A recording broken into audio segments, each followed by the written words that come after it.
1년도 채 남지 않은 2024년 11월 백악관 레이스에서는 시간이 갈수록 바이든 트럼프 간의 리턴 매치, 재대결이 실제로 벌어지지 않을 수 있다는 기류가 강해지고 있습니다.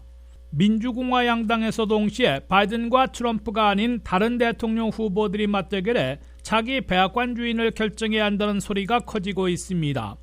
월스트리트저널은 8일자에서 조지 W. 부시 전 대통령 만들기에 앞장섰고 부시 백악관에서 정치 고문을 지낸 칼 러브의 칼럼을 싣고 미국 유권자들은 바이든이나 트럼프가 아닌 다른 대통령 후보들을 원하고 있다고 보도했습니다. 실제로 바이든 대통령이 재선 도전을 공식 선언했을 때인 지난 4월 말 NBC 여론조사 결과 바이든 불출마 요구 여론이 70%, 트럼프 불출마는 60%나 되는 것으로 나타났으며 민주당원들의 51%, 공화당원들의 33%도 불출마를 원한 것으로 조사됐습니다. 특히 시간이 갈수록 조 바이든 대통령이 불출마해야 한다는 압력이 거세지고 있는 것으로 보입니다.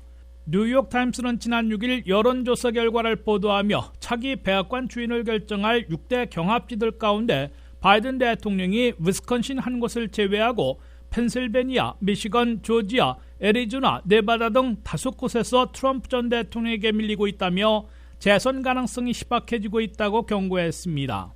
경합지 여론조사 결과 바이든 대통령은 선거인단 19명이 걸린 핵심 표밭 펜실베니아에서는 4포인트, 16명이 걸린 조지아에서는 6포인트, 15명의 미시간에서는 5포인트, 11명의 애리조나에서는 5포인트, 6명의 네바다에서는 10포인트의 격차로 트럼프 전 대통령에게 밀려 압도당하고 있는 것으로 나타났습니다.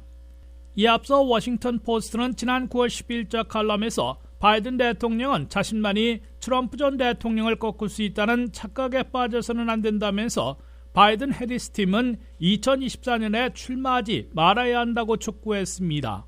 민주당 진영에서는 아직 출마하지 않은 개빈 뉴섬 캘리포니아주 지사, 이번 11월 7일 선거에서 재선에 성공한 앤디 비슈어 켄터키주 지사, 전 퍼스트레이디 미셸 오바마 여사 등이 대안인물로 거명되고 있습니다.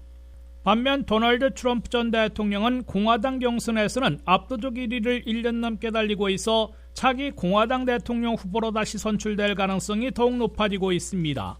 그러나 4건의 형사기소와 1건의 트럼프 자산 부풀리기 사기 혐의에 대한 민사재판 등 사법 리스크가 본격 조여오고 있어 백악관 재입성을 장담할 수 없는 상황으로 지적되고 있습니다. 트럼프 전 대통령은 6대 경합지들 중에 5군데에서 바이든 대통령을 앞서고 있으나 유죄 판결을 받으면 공화당원의 6%가 트럼프에 반대할 것이라고 밝혀 승부가 완전 뒤집힐 것으로 뉴욕타임스는 분석했습니다.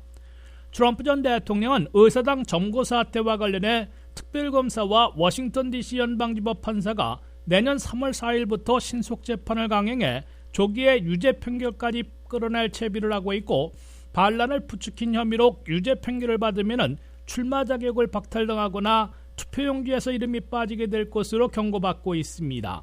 WKTV 뉴스 한면택입니다.